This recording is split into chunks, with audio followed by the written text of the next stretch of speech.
Hey everybody, welcome to Surprise Radio. I'm your host, Surprise, and today I have a very special guest. He is a model, producer, and actor, Dexter McKinley. You may know him from the movie No Better Love, starring as J-Rock. Thank you for joining me. I appreciate it. I appreciate it. Thank you for having me. I appreciate, like I said, I appreciate you for inviting me to your podcast and your radio. I actually reached out because I just knew it was just timing. I'm like, man, I like what he got going.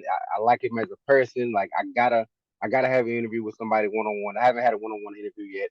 I've had multiple interviews with other radio hosts and from the Blaze 106.9 to the DFW. But a lot of times we was in groups. I was in a part of a group called Overdose, and yeah, so we would all come in as a team. You know, and we'll go from there. You And know. what kind of group was that, that overdose group? Was that a music? No, a lot of people thought we was when we made it to the shows. A lot of people was like, "Hey, are y'all like a music group?" Like, no, we models. We was like probably the first model group that we knew of, and it started out like we just was all at the gym one day working out, and once we started talking, we realized like, man, let's try something different.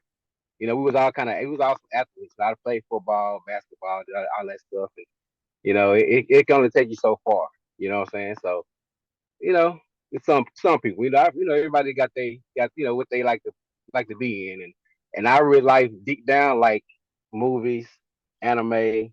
I like uh I like music, and I want to vibe in those things. That's my goal now: survive in those areas and live in those areas because they got me out of my dark days. Everybody has dark days, and mine was pretty dark, so it helped me. It gave me that light, and I'm just staying in it. Letting guys do his work. Well, I'm glad to see you back in the light or feeling more like lights going on. I'm glad that modeling kind of started that journey for you, but tell me about getting into acting and what led you to the role in No Better Love.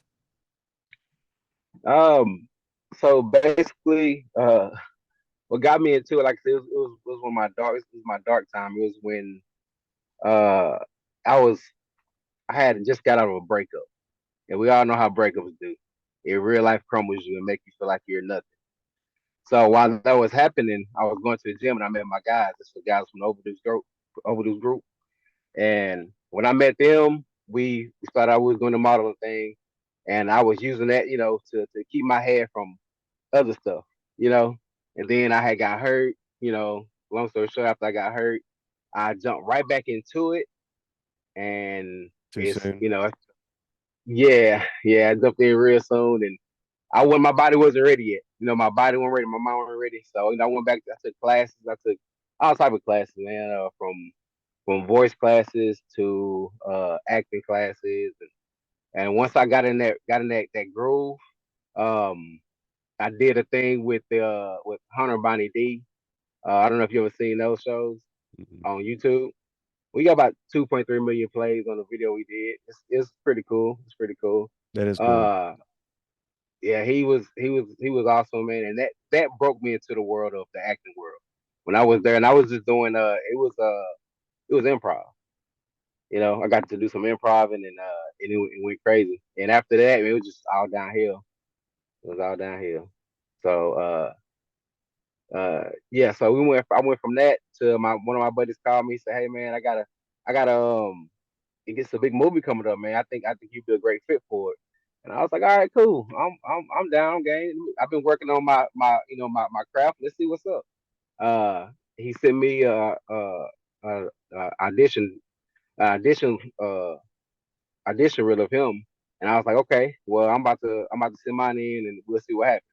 Uh, So the what first happened, the lady ended up calling me. So the lady from No Better Love, shout out to Daniela Burt. She uh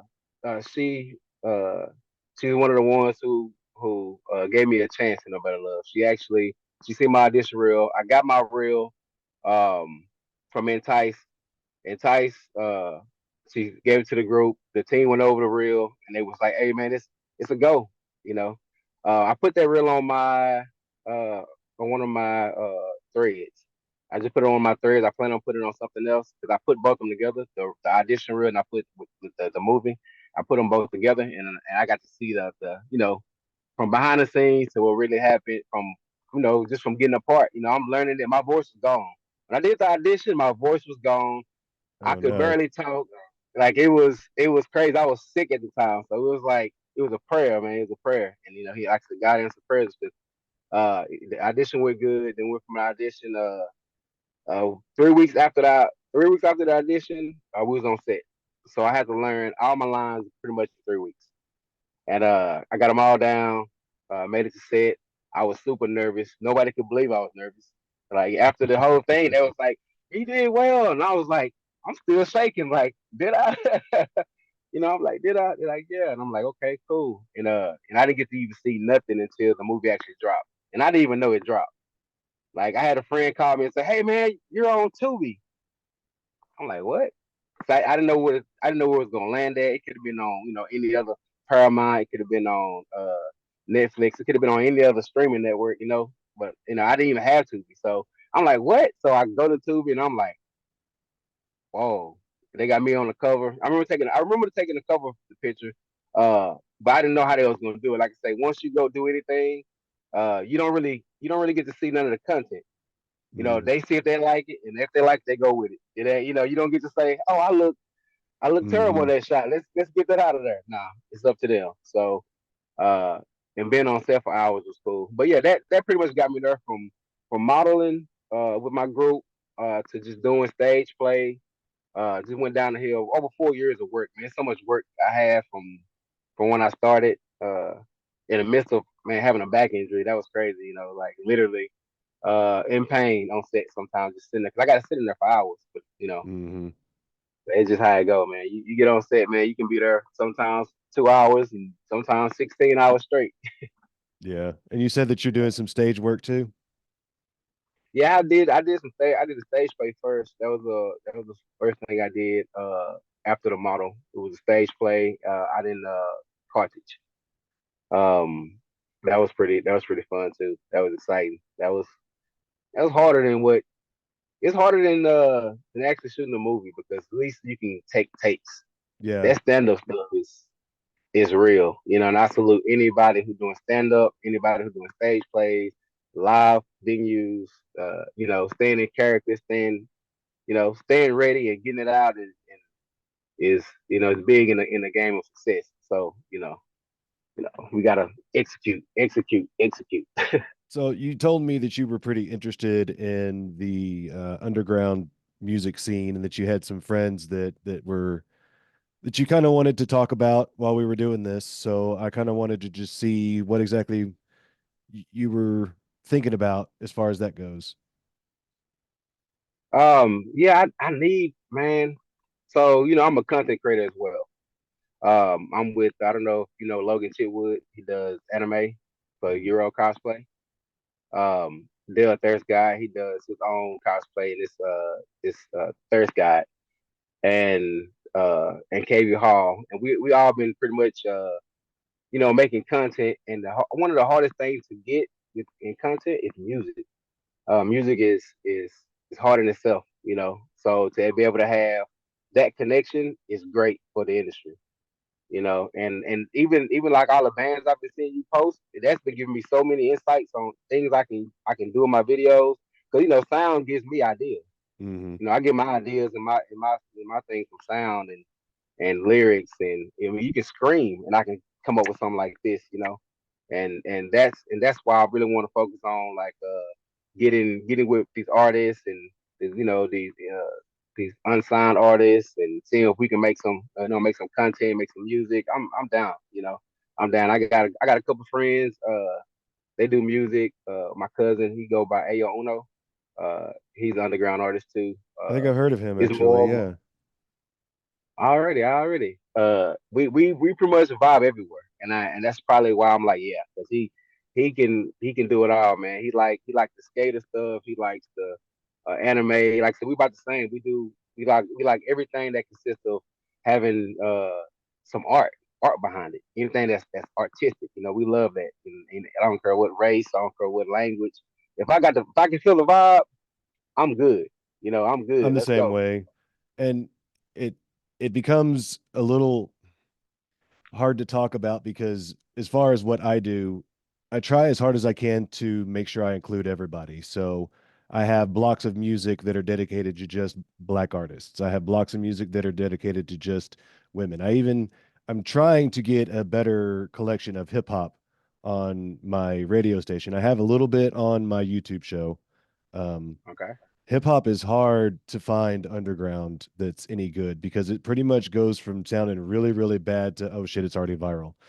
So, Yeah, yeah, because it's so much. It's so much right now. So it's like a flood of artists, and yeah, like you're right. It's you can it's a plethora of them. You can dig through. You can get a whole lot of them, or you can try to grab all the ones you think that fits your channel. And I think your the way you pick, the way you decide what you're gonna put, you have hmm a great analogy on that, man. You're doing well with that because I vibe with almost every song I heard that you had played on your radio. Like I hmm vibe to like probably 80% for sure. I Like I even appreciate got that. names down that I was like I'm interested in, man. Like Magnolia Park, Oh Breathing, yeah. that song, bro. What? Yeah, they're cool. Like, They're from come on. Florida. Yeah, yeah. I think what Fear Illusion. I think that's something I feel I was getting some. I'm into anime too, and I don't know if you know anything about N- Wingless Comics. No, but I'm not that into anime. Okay. Well, Wingless Comics is a comic book that's really starting to thrive, and something I want to be a part of. But basically, the sound from that matches what will go on in type of movie or scene I would love. You know what I'm saying? So Okay, yeah, yeah, yeah. crossing that stuff is awesome to me, and I love it, man. But yeah, Yeah, a lot of times when I'm hearing music in my head, I'm putting together like pieces of movies that I really liked. I actually did that with one song that I found. I just kind of spliced together a bunch of scenes from a TV show that I like and just made a yeah, music video out of it. And yeah, just I think stuff like that's really interesting and really cool. It's very time consuming and depending on what project you're trying to undertake, you got to find the right song, you got to find the right clips and stuff like that. But that's always a lot yeah. of fun to me. Yep, yep, yep. And I got some and when I have on my Facebook, I have some friends who do a lot of indie films, and they are always looking for artists. They're always looking for artists. So like I say, with what you doing and what I'm doing, it's it's magic. It's magic. I like to put the art with the music. And For just matching the art to art. Because like they shoot like the indie people, they shoot for uh they shoot for somebody who got their stuff together, man. And all these artists that you show that I see that on your channel, man, they can fit in a lot of these movies, man. So I think me making sure I share your stuff and where they can see it and I believe in connections like Wi-Fi. We all that's just right. connect, I agree. just connect and go from there. I agree.